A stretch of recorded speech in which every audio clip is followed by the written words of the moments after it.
Okay, so this is what I think.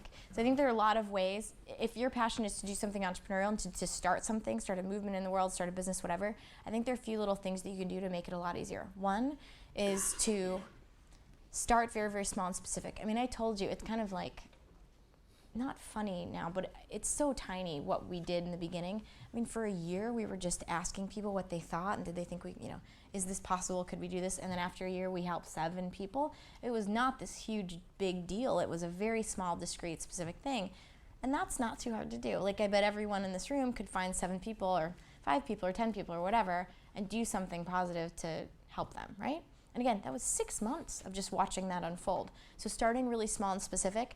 I think actually there's so many business school students here. For me, being in a business school environment, it's easy to get intimidated and kind of psyched out because we're taught all these amazing, powerful principles, and we study these businesses that, we study them 20 years into their success stories or whatever, and we're taught about all these powerful tools to make things scale. And so it's almost like if you don't know all the answers right off, and if you can't describe how, by year 2 you'll be affecting the lives of 1 million people, it's intimidating to even start, because we want to have big impact. We want to have this huge, huge thing. We want to have all the numbers in the business plan add up and kind of map it out.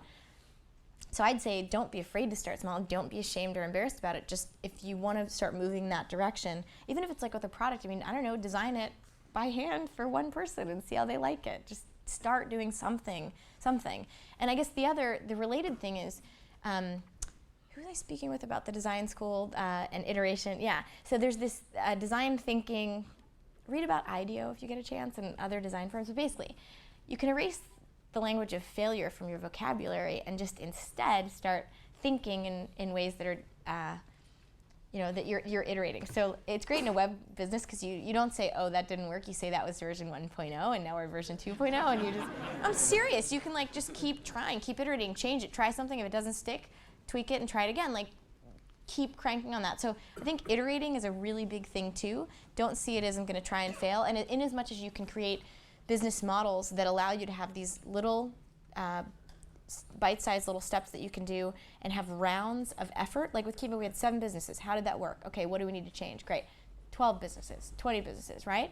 You can do rounds and not just start something where it has to be all your funding up front, all or nothing, and here we go, and it's either going to make it or not.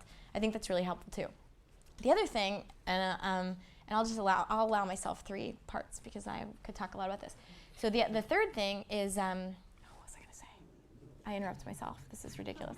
Oh, I know. Okay. So I think it's really, it's nice when, we live in a society where I actually think, especially in California, you can try things and you don't, again, failure sometimes I think is really respected. Just so you're out there trying and making an effort, that's a good thing. And I guess if you're really honest with yourself about what you value and you're really willing to follow through with putting other things on the line, you can really go far. You can really make progress.